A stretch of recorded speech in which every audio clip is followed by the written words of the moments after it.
심지어 입시를 마친 대학생이나 프로분들도 와, 내가 저걸 4시간 안에 했었다고? 대부분의 미술학원 선생님들은 야, 그거 많이 그려보면 늘어, 그리다 보면 손 빨라져 라고 이야기합니다. 근데 많이 그려보면 손이 빨라질까요? 단순히 많이 그리면 그림을 잘 그릴 수 있을까요? 왜 그런 걸까요?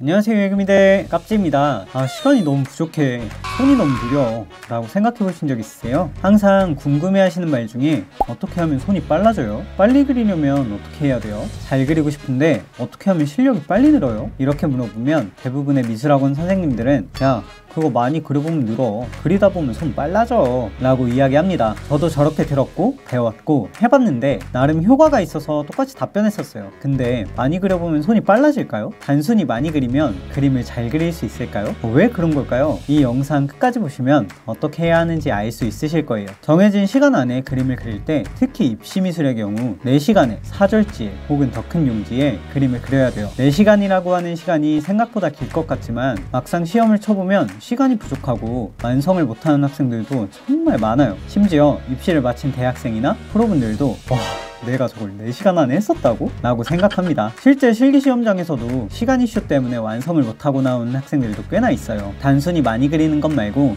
좀 더 효과적으로 할 수 있는 방법이 없을까? 제가 생각한 그림을 그릴 때 속도를 빠르게 할 수 있는 방법 1번, 구조를 이해하기. 내가 그리고 싶은 포즈나 형태나 동세가 있을 때 머릿속으로만 생각하지 말고 자료를 찾아보고 자료를 바탕으로 그림을 그리면 그림 그리기가 훨씬 쉬워져요. 여기까지는 많이 알고 계시죠? 이거보다 더 좋은 방법은 직접 자세를 취해보는 거예요.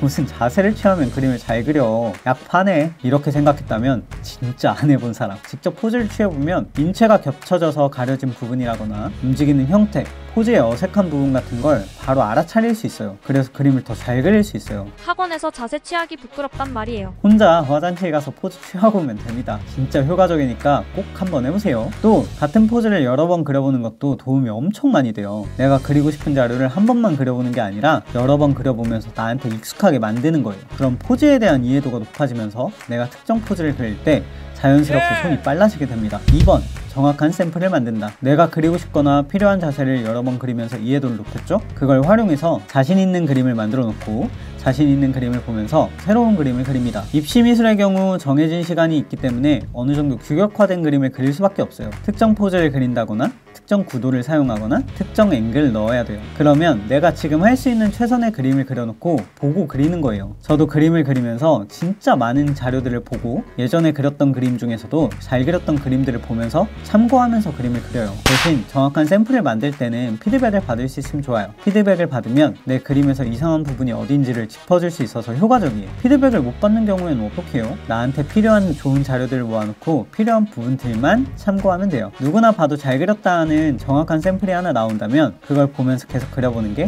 손이 빨라지는 방법이에요. 3번, 단계별로 그림을 그린다. 그림을 그리는 대부분의 단계는 손그림이든 디지털이든 거의 비슷해요. 스케치를 하고 밑색을 깔고 고유색을 칠하고 명암을 넣고 빛을 넣고 정리를 해주고 완성! 이런 단계를 거치는데 그림을 그릴 때 전체적으로 완성을 해나가야 전반적인 균형을 맞추기가 쉬워요. 초보자들의 경우 빨리 완성을 하고 싶어 해서 잘 되는 부분이 있으면 잘 되는 부분 하나만 완성하려고 하는데 그렇게 되면 그림의 균형이 깨지기 때문에 균형을 다시 맞추기 위해서 계속 수정을 하게 돼요. 근데 수정을 많이 하는 것보다 정확하게 한번 그리는 게 더 시간이 단축되거든요. 이거 극공감인데 느끼시는 분? 댓글 좀 달아줘요. 적어도 중간 과정까지는 그림의 단계를 같이 그려나가는 게 그림을 더 빠르게 완성하는 방법이에요. 4번, 나만의 시간 계획표를 짠다. 예를 들어 입시미술에서 4시간 시험을 본다고 하면 스케치 30분, 선화 1시간 30분, 채색 1시간 30분, 정리 30분 이렇게 시간 계획표가 있을 거예요. 근데 사람마다 선 따는 데에서 시간이 빠른 사람이 있고 채색에서 시간이 빠른 사람이 있고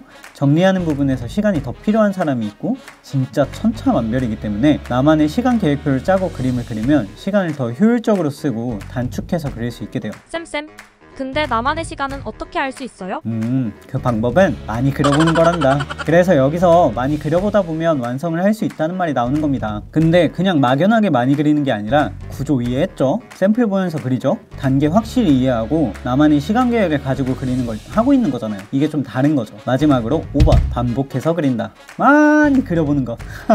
뭐야, 그래서 결론 많이 그려보라고? 노 아니죠. 아까도 말했듯이 앞에 걸 해놓고 해야 시간이 단축된다 된다는 거예요. 1번 인체에 대한 이해도도 높아졌고, 2번 정확한 샘플 만들었고, 3번 단계별로 그림을 그려야 되는 것도 알고, 4번 나만의 시간 계획표도 짰으니까 이젠 그걸 바탕으로 많이 그려만 보면 되는 거예요. 체계적으로 많이 그려보면서 수정할 부분들을 수정, 보완하면 진짜 신기하게 완성을 못하던 그림이 완성이 되는 경험을 하시게 될 거예요. 체계적인 연습을 통해서 그림을 완성하는 게 많이 그려봐라, 그런 그림이 낸다, 손이 빨라진다 라는 의미라고 생각합니다. 저도 예전엔 손이 진짜 느렸었는데 이렇게 하고 나서 손이 정말 빨라졌으니까 진짜 직접 한번 해보시는 걸 적극 추천드립니다. 궁금한 부분 있으시면 댓글 달아주세요. 답변 드릴게요. 이 영상이 같이 입시미술을 하고 있는 학생들이나 손이 느린 학생들에게 도움이 될 것 같다면 공유해주시고, 좋아요, 댓글, 구독, 알람 설정은 저를 움직이게 합니다. 다음에 더 좋은 영상으로 찾아올게요. 감사합니다. 안녕.